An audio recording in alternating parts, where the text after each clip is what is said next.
जैसे कि हमने सबसे पहले क्वेश्चन देखा कि 12,000 पर 10% की दर से 2.5 साल में 2.5 साल में कितना परसेंट ब्याज मिलेगा। तो सबसे पहले हम एसआई का जो फॉर्मूला है PRT/100 उसके हिसाब से निकालने का प्रयास करेंगे।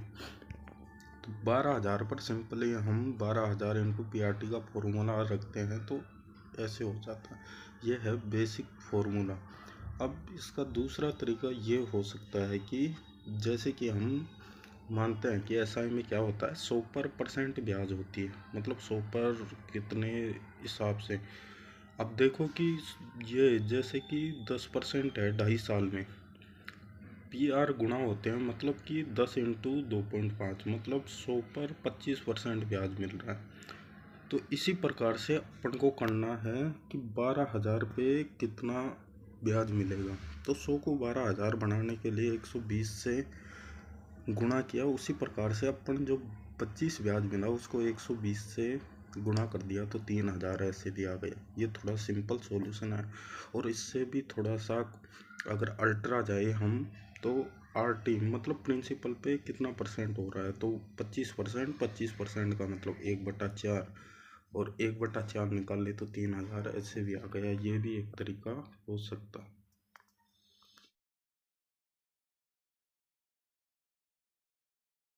जैसे कि क्वेश्चन में बता रखा है कि 20,000 और 40,000 पे 2.5 साल में 10% और 15% के हिसाब से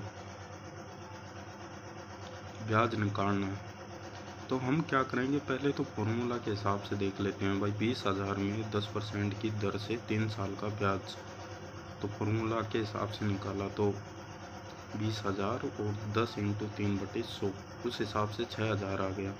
सेम उसी फॉर्मूला के हिसाब से ये निकाला तो ये 24,000 आ गया।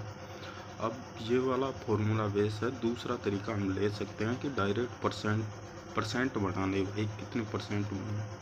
तो 10% की 3 साल में 30% मिल गई। इस हिसाब से 100 रुपये पर 30 रुपये ब्याज मिलना चाहिए, लेकिन हमारे पास 100 रुपये तो हैं नहीं, 20,000 रुपये हैं। तो 100 को 20,000 बनाने के लिए 200 से गुणा किया। इसी प्रकार से 30 को 200 से गुणा किया तो 6,000 रुपये ब्याज आ गया। सेम प्रोसेस हमने दूसरे में अपनाई। जैसे 40,000 को मतलब 100 को 400 से गुणा करके 40,000 हुए, उसी हिसाब से 45 को 400 से गुणा करके 18,000। ये वाला तरीका छोटा हो गया। तो 6,000, 18,000, 24,000, या डायरेक्ट परसेंटेज के बेस पे बाई परसेंट। 30% का मतलब हो गया 3/10, तो 20,000 का 3/10 हो गया 6,000। और 40 का 45%, भाई 40 का 50% भी अपन अप्रोक्स देके 40 का 50% हो गया 20,000, तो 45 थोड़ा सा कम आएगा। ऐसे अप्रोक्स भी जा सकते हैं। तो 18,000, तो इस प्रकार से 6,000, 18,000 हो गए, 24,000 ब्याज मिल गया इसमें।